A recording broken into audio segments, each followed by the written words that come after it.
what's going on, everybody? Welcome to a live mind beam, an electronically mediated magic mirror. This device made of plastic and metal in your hand, somehow wirelessly and miraculously mirroring the contents of my own consciousness. We live in a time of unbelievable, ineffable engineering miracles. As Arthur C. Clarke famously said, and I've endlessly repeated, any sufficiently advanced technology is indistinguishable from magic. Each of us as individuals get to enjoy and engender the kind of magical devices and magical technology that neither of us as individuals would be able to create. These devices are the products of thousands, millions of minds collaborating, working together. All kinds of technologies stacked and layered one on top of the other until finally we have a device that is literally transcendent, that literally allows us to collapse geography, to collapse space, to collapse time. We live in a world where attentional proximity has moved beyond and usurped geographical proximity. We need not be around each other physically to be able to mate with each other's minds. And that is an amazing reality. That is an amazing enterprise. That is an amazing thing that we constantly take for granted. So I just got back.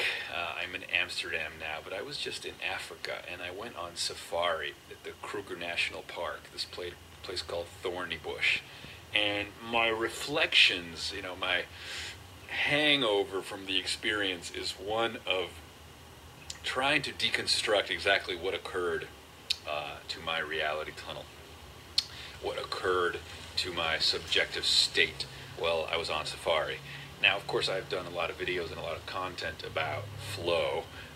Stephen Kotler and Jamie Wheel, of course, from the Flow Genome Project, have spoken about what they call the selflessness, timelessness, and effortlessness and richness of a flow state. The acronym they use is STIR. So when you're in the zone, when you're in flow, when you're highly engaged, when you're highly aroused, you're so present, right? You're so there that your sense of self, your inner chatter, that kind of monkey mind that's normally providing an autobiographical description of what's going on, contextualizing what's going on, that gets shut down. The dorsolateral prefrontal cortex gets shut down. It's called transient hypofrontality. Temporarily, your sense of self disappears because, again, your entire cognitive apparatus is absorbed and engaged in what's happening in front of you. So there is basically no room. There's no resources to run the simulacrum of the inner chatter. So your sense of self disappears. Your sense of time as well. The brain's capacity to map the passage of time also gets shut down, overwhelmed, usurped by this engagement.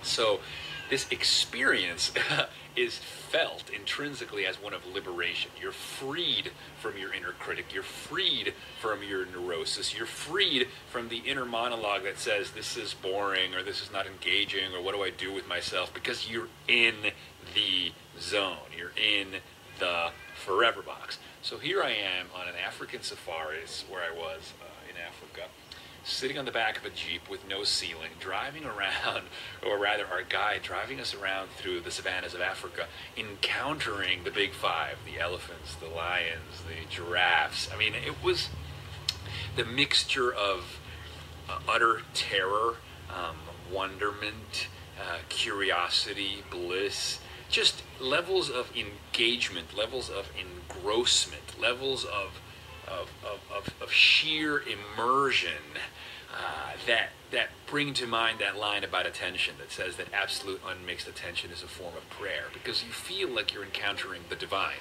That the degree of contemplative exactitude with which you can probe what's occurring in front of you is of such high fidelity, is of such high resolution, that you think to yourself, this is a holy moment. You've engendered a holy moment. You've engendered an encounter with divinity itself. Normal, everyday life pales in comparison to the sheer engrossment and engagement that we feel when we are in this flow. So in trying to deconstruct this experience of the safari, all of these things were happening at the same time. And number one, novelty, right? It's a totally new environment. I'm not used to being around these animals. I'm not used to being in the savannas of Africa. Number two, this ability to offload the cognition. I'm not driving the Jeep. There's a guide. So I'm offloading decision making. I'm offloading a certain kind of cognition to the guide and to the tracker. So I get to be a passenger of the experience. Number two, I can't pre-map the experience. There are no roads when you're on safari. You're going off-road with this special Jeep. I mean, so it's so unfamiliar and it's so unmapped, so to speak, that you can't pre-map it in your consciousness. Your consciousness can't like predict or pre-map exactly what's going to happen. And so everything feels new. Everything feels like you're at the edge of reality, and reality is being constructed as you arrive to it. And so that heightens engrossment, that heightens presence as well. Maybe a little bit of danger, right? That you're holding in mind the possibility that these animals could potentially eat you. But at the same time, you feel safe with the guides. You trust them. So again, novelty. You can't pre-map the experience. You have no preconception. You can't pre-contaminate the experience. There's a little bit of danger that heightens maybe the adrenaline. And then, of course, the contemplative introspection that comes from me being completely marveling at these animals and thinking about nature and thinking about self-organizing principles, Darwinian evolution, etc., etc. Again, the result being one of total engrossment, free of self, free of time, free of neurosis, free of boredom, free of anxiety, and instead just heightened aliveness. And there's a reason why flow is the most addictive feeling on earth, because we're not used to feeling that alive. We're not used to feeling that engrossed. And maybe it's because life just isn't very well designed. Most cities are crowded. Most cities aren't designed the way our cognitive machinery likes. Most architecture is not shaped in a way that brings us happiness or engagement. And so again, it makes you think about all the ways in which our day-to-day lives are not designed for flow. I can understand why people pay so much money to go on safari, because it truly is a reset and a reconnection with a state of consciousness that is elusive, enigmatic, and yet highly sought after. So now I'm reflecting on it. I'm back in Amsterdam, which is a city that I do get a lot of flow in, because in Amsterdam I get to be on my bicycle. I get to experience the urban landscape. I get to experience the urban landscape in a fast-moving capacity with very little friction, which the bicycles facilitate. So if you can't be on an African safari, at least you can be in Amsterdam, which is, as far as cities goes, one of the highest quality of life that I've ever encountered. So, feeling a little fatigued from the travel as well. Airplanes have become a miracle that we take for granted. 100,000 takeoffs and landings every single day on machines that cruise us through the sky. Unbelievable, astonishing, beyond comprehension in so many ways. But still tiring. You know, we don't have teleportation yet. You still have to sit there for multiple hours, crossing time zones and messing up your circadian rhythms.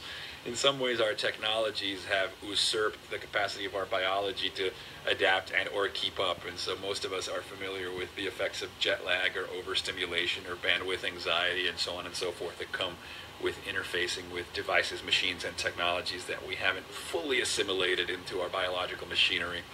So there you go. So what's going on? You guys have probably noticed that I've been posting a couple videos in Spanish, which have been really fun. Partnered with the folks from Marriott and Discovery Latinoamerica to do a bunch of videos on how travel and curiosity can lead to innovation and transformation, which in turn can make you more entrepreneurial. So it was a chance to do a bunch of content in Spanish and practice getting in the zone in Spanish, which is really fun. And I hope you guys have been enjoying those. I plan on doing even more content in English as well. I'm going to be releasing some videos soon, some techno videos on the Internet of Things, the intelligence of things, how we're impregnating everyday objects with sensors and making them intelligent to give us real-time feedback, and the implications of making a smarter world that is essentially being cognitized the way we electrified it. When you think about artificial intelligence, you think about artificial intelligence spilling over into everyday objects, you really should think of the analogy of electricity. When electricity went mainstream, we electrified the planet. We literally put electricity everywhere. and we created a kind of nervous system of electrical signals that cloaks the planet. And now we're doing that with AI. So now we're putting mind onto the planet. We're cognitizing the planet, and that's going to be game-changing as well. So I'll be doing a lot of videos on that, and of course the usual existential philosophical videos. I will be going in October to Canada. I'm going to be in Toronto and Vancouver and Kelowna and Montreal doing a series of conversations, moderated conversations about shots of awe, about existentialism, about our human condition, about the future of the species, about transhumanism, wonder, and awe. It's going to be pretty dope, and it's going to be open to the public. Tickets open to the public. You should check out the company I Am Genie for tickets. They are helping me organize the tour, so it's going to be really fun in October. But for now, I'll be in Amsterdam for a couple days, and then I'm going to be heading to Finland probably for an event there. So yeah, maybe we'll do a meetup in Amsterdam. Who knows? No plans for the UK, Julia. Unfortunately, I haven't been booked for a speech in the UK in a while. I do love getting over to London, but it's been a minute. What else? What else? Ashley, how are you? You're cool too.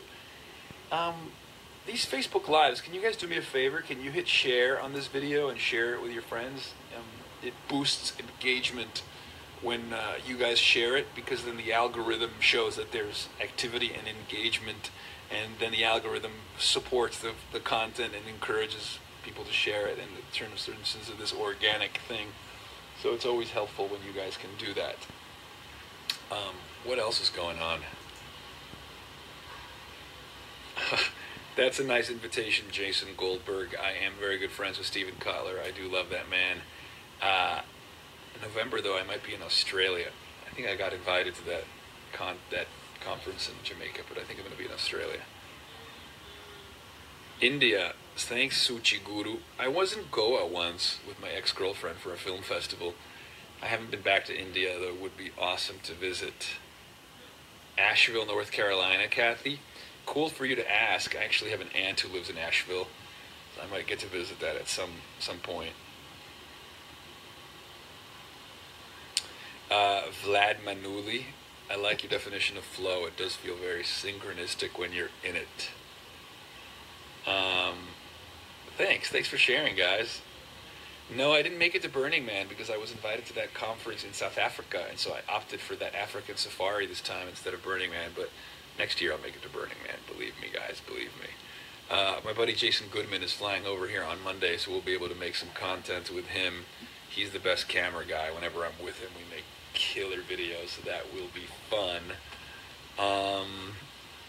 Oh, you bought Stealing Fire, says Garo de Soltera. Yeah, Stealing Fire is a great book. You guys always ask me for book recommendations. Stealing Fire, Stephen Kotler and Jamie Wheel. Get it. Denial of Death, Ernest Becker. Get it. Singularity is Near, Ray Kurzweil. Get it.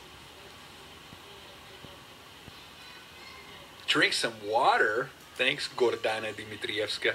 I got some right here. Thank you very much. I will have some.